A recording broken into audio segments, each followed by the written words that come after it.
just fine. I have a very interesting panel with three great people on it. And as I call your name, there are a couple of seats up here, and there's one here and over here. We'd like to come down and sit down front so you don't have to come down the second time. Matt Haigh from Weatherstone Property Inspections.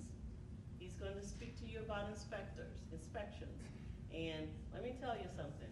My daughter bought a home a couple of years ago, and she had an inspection, but she didn't have the right inspection.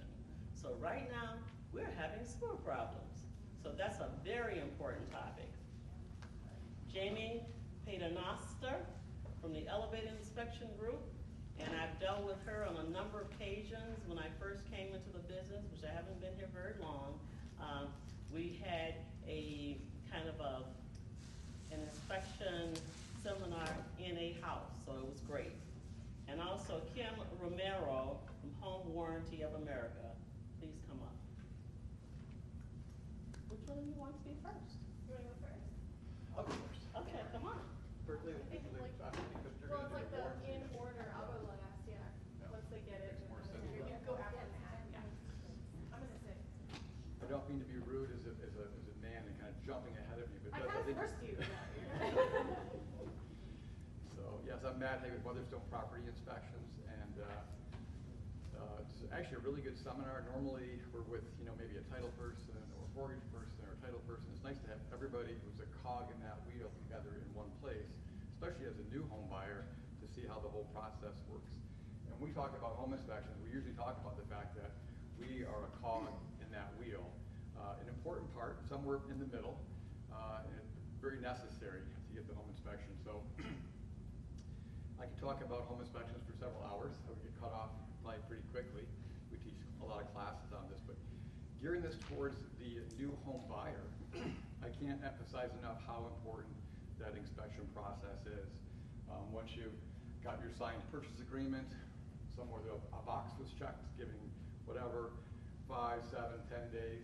Used to be 3 days, used to be, can I get it tomorrow? The market's kind of settling out now, which is nice to see. I'm surprised when someone says, oh, we got 7 days. I'm like, excellent, how did that happen? So, but for a new home buyer, there were times when someone might say, well, I'm not sure I want to pay that expense. I think I want to waive the home inspection. Not a good idea. So I want to just talk a little bit about what that process looks like and how essential it is in the process. And again, we recognize that we're not adversarial, we're a cog in this. It's a necessary thing to get done as part of the process. So once you've signed your purchase agreement and you've scheduled that home inspection, you're gonna reach out to one of the local home inspections, preferably one of the better ones in here, like Elevate, Weatherstone, and we're gonna ask a bunch of questions. We're gonna ask about how you're financing, which kind of goes along with what we talked about here. Well, how are you financing? And I always say, well, it's not because we're nosy, it's because we want to know if you're financing, it's FHA or VA or RD, because we know that additional caveats can come into play. We want to be aware of those to help you get to that finish line. So with the home inspection process, once we have it scheduled, what we're going to do is we're going to go out to the home and we're going to go through a very thorough process.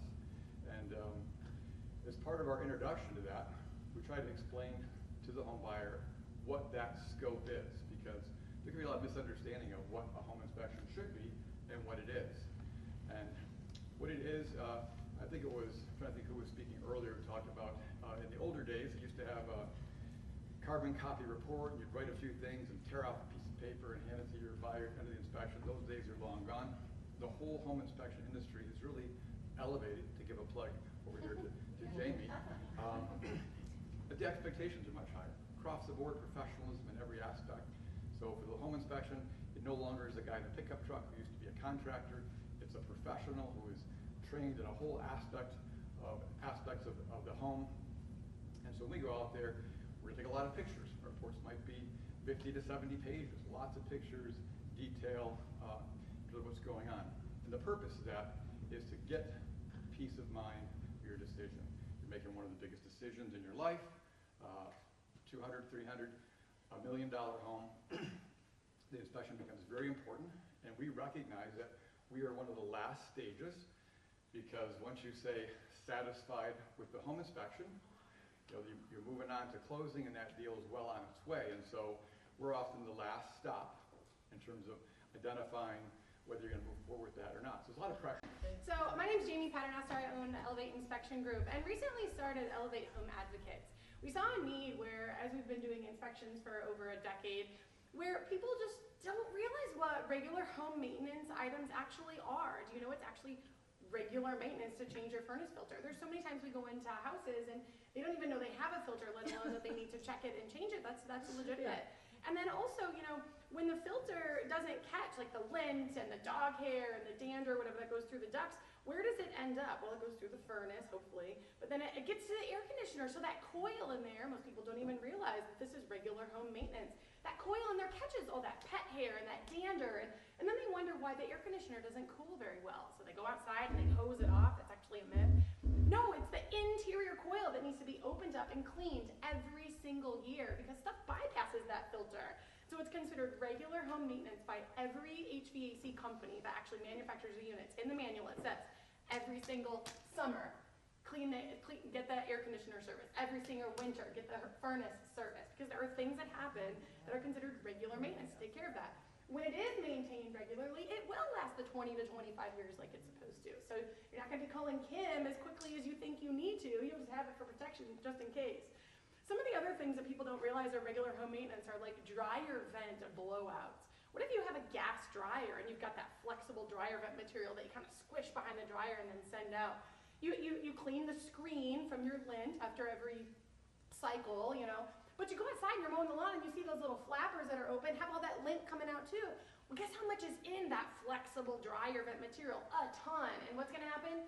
A dryer fire because you have a gas unit that now is no longer able to vent. Or you have little flappers that are open outside, so now the house mouse or mama bird are coming right into that nice, snuggly, warm dryer vent material. That causes issues. Not just my clothes won't dry anymore, but those regular home maintenance items people don't know about. Testing your GFCI outlets, those safety outlets. Do you even have any? Regular maintenance is short and sweet, but I'm going to ask who, raise your hand if you like to save money. Yes. Oh, yeah. How about you don't like to pay retail? If you don't have to and go wholesale, that would be me. So this is my brochure. Please grab it on your way out if you're interested in home warranty. Your buyer or people in the world really, or in the real estate industry get confused, especially your client, your potential buyer or sellers.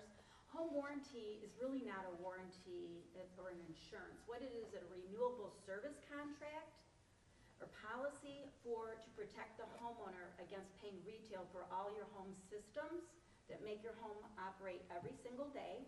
Your electricity, your furnace, your water heater, all the things that operate every day that you want functioning well and properly and safely. We cover all the mechanicals of the house. We don't cover foundation. That's where people get confused as well. That's homeowner's insurance. If a tornado came through or a tree fell onto the roof, that's foundational. That's your homeowner's insurance, where we cover normal wear and tear. We also cover lack of maintenance, which that could be discovered during the inspection, and Jaymie will elaborate on that as well. So what's different with HWA is we have no age restrictions on our coverage. We cover sellers during the listing period, but also for the buyer, well, they get familiar with the home. An inspection might come back and read, hey, that furnace is not functioning properly, but or that it is. Let's say it is, but it's aging. That new buyer, that new homeowner might not have all that saved up for a furnace. Well, we cover the furnace, the AC, all the electricals. So for roughly between $400 to $600 for a year, we're covering them. We can get them into a yearly thing, but I won't get into all of that. But so keep that in mind. We protect them. We already have negotiated.